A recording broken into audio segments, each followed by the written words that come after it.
I've been with my fiancé for 3 years, 8 months engaged. We've had our ups and downs, but for the most part things have been pretty great, until she moved in 6 months ago. We've been combining our lifestyles and finances, basically easing into merging our lives together.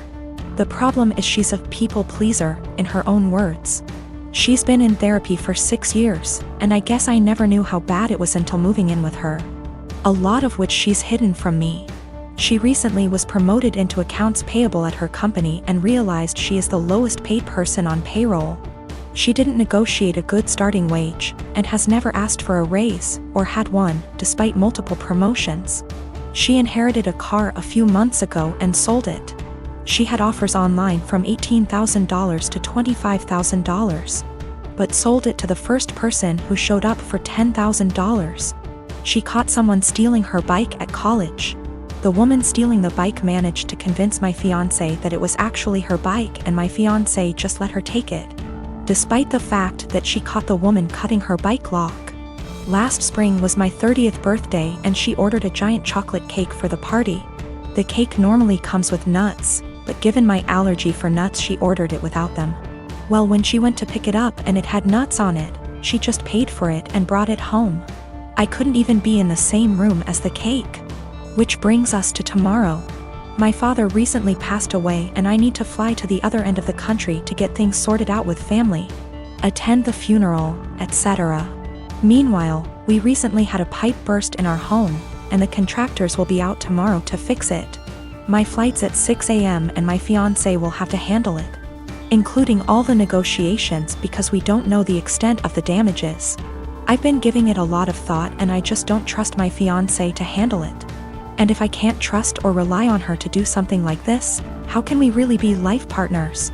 I mean, I trust that she is always looking out for me, and has my best interest at heart, but I can't trust her to get things done. We've talked about it a few times before, but it's been unproductive. She's convinced she's just being nice and doesn't like confrontation, then brings up examples of extremely confrontational people. I think she puts her aversion to conflict above her / our long-term goals, and she needs to find a happy medium. She doesn't understand how negatively this is impacting her life. But at the same time, we've had some amazing years together and she really is a great person. We're compatible in almost every other way. I'm a 28 and I have a sister. For the sake of story, I'll just call Jane. Jane is married to Bob and they have 2 kids, boy and a girl. My niece and nephew are wonderful kids and no trouble at all. They fight as siblings do, but nothing big. I love them. Now for about 2 years, I did live with my sister. It was a miserable time that really affected our relationship. She saw me as free labor, money, and babysitting. Even when I managed to get a small part-time job, she demanded I hand over nearly half my pay or get out. It was hell as she took completely advantage of me. I moved out as soon as I could and we have little contact outside of family gatherings. Now after I moved out, she started complaining how she has no help with the kids and never gets a break. I babysit sometimes, but I have made it clear, just 'cause I am off work, doesn't mean I want an 8-hour day with my niece and nephew. Anyway, she started talking about how she wanted to foster a kid. Not a kid, but a teenager.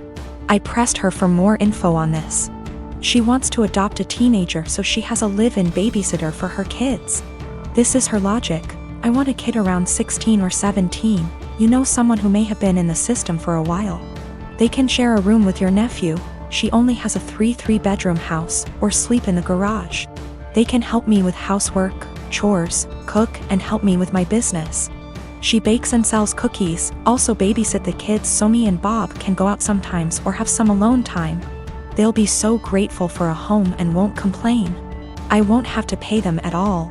And then when they turn 18, I can just sign up for another foster kid. A teenager will be so much easier than a little kid. They will be grateful just to have a roof, food, siblings if they have been separated from their real ones, and clothes. I was horrified.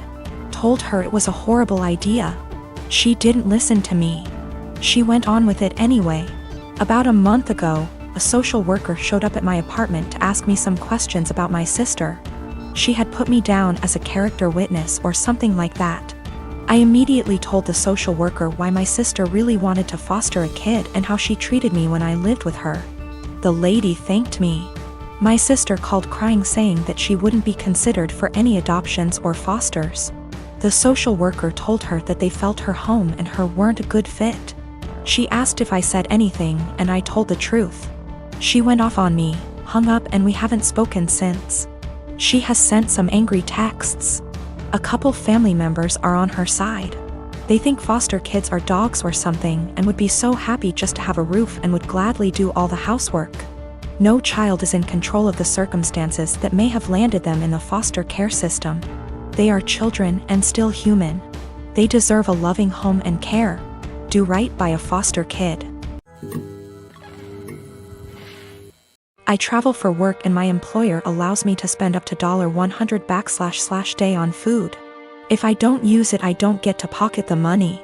When traveling, I make sure to use the full $100 every day, so I'm eating very well. My wife is upset with me because I get to eat out for every meal at least 2 weeks a month. She says it isn't fair and I should just go to the grocery store and bring back food to my hotel. I've explained to her that it doesn't make sense since I don't get to keep the money if I don't use it. Every evening when I call her, she wants to know exactly what I ate. She can see the credit card statements reimbursed by employer, so she knows how much I spent. She'll see I spent $75 on dinner and start freaking out about how wasteful I am. I take her out for dinner at least 2 times a week when I'm in town, and she goes out several times a week with friends when I'm not in town. This whole thing just seems irrational, and it is really putting a strain on our relationship. I haven't gained any weight and am in great shape. I focus on quality of food much more than quantity. Most hotels have a small gym and / or a pool. I can't buy groceries or gift cards to bring home. It is against policy. I submit pictures of the receipts, so this wouldn't work. I track all my expenses and submit receipts for reimbursement weekly.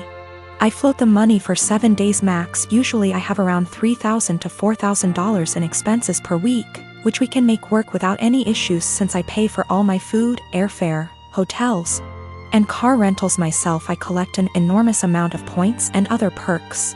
These points allow me to go on at least 2 vacations a year with my wife for next to nothing. We went to Spain early this year for 2 weeks and spent under $400 for the entire trip. Not using a company card is one of the best perks. Using a different credit card is not on the table. My wife and I have all our finances together. We both think it's important to be 100% transparent with money. We don't have any kids. She started a business selling Mary Kay a few years ago. She is working really hard to expand and find new customers. She likes the idea of being her own boss, and I try to do everything I can to support her. I'm rarely gone for 2 weeks at a time. Sometimes I'm gone for only 2 days. On average, a trip lasts 5 days, and I go on 3 a month. A lot are saying Mary Kay is a pyramid scheme. I don't really know that much about the details of the business. I see a lot of women selling makeup, candles, and diet-related products, so I thought this was normal. We've put in around $50,000 over the past 2 years. Most of the money goes towards buying inventory and training seminars. I'll have to do some research to see what is going on. My day-to-day is anything but glamorous. I've spent more time in the airport than I even care to think about. Things go wrong often on the logistical side. My work can be very stressful, but I've gotten very good at managing the workload. My boss encourages us to use the full expense amount. He understands the stress involved traveling so much. He's actually working on increasing the amount to $140/day because of inflation. I am a high school math teacher, and we were creating a schedule for next year and divvying up workloads. I noticed I got almost 50% of the test creation and had 2 plannings missing from my schedule next year, for every one for the other 6 women in my department. There are 8 of us. My department head assigned herself nothing as she is managing and needs every prep. But that's another quibble. I am not the newest and in fact have seniority some of these women, but I'm also not the most experienced, so it's not like these are struggling new teachers who need help. So, I asked why it was divided this way. I was told, well, Ms. Millie is pregnant and the rest of us have families. If you have to stay late, it's no big deal. I can go to my principal and deal with it that way. What they've done actually breaks the union contract. But I really was offended by this. I tried to explain my offense, and they literally stared at me gobsmacked. I actually want to know how to discuss this with them. These are all women who I have previously gotten along with and liked. When the last one, Ms. Millie, got pregnant this year, there have been some conflicts. She is in my grade level. And they made me take on some of her work basically because she had some complications. This I did, but I think planning for me to do more is very different than an emergent health issue. As well as some uncomfortable situations for me, having to participate and buy stuff for her baby shower. When I'm not really into those things, but I did so to not cause waves. A lot of people have advised go to the union, go to the principal, and I absolutely will if necessary. I want to be clear, I'm not worried at all that I'll be forced to work this schedule, but these are my colleagues. Many have been working with me 5+ years, and we have lots of meetings and times together, where it's helpful to get along. So I do try to get along, like the baby shower thing, and be a good work friend and colleague. I just want a better way to communicate myself than I had today. I was entirely shocked and very indignant and just found myself unable to express myself well, and I was hoping for ways to approach that someone with their attitude might understand because I can't empathize with it at all. Myself and viewing the other side is how I always try to look at problem solving.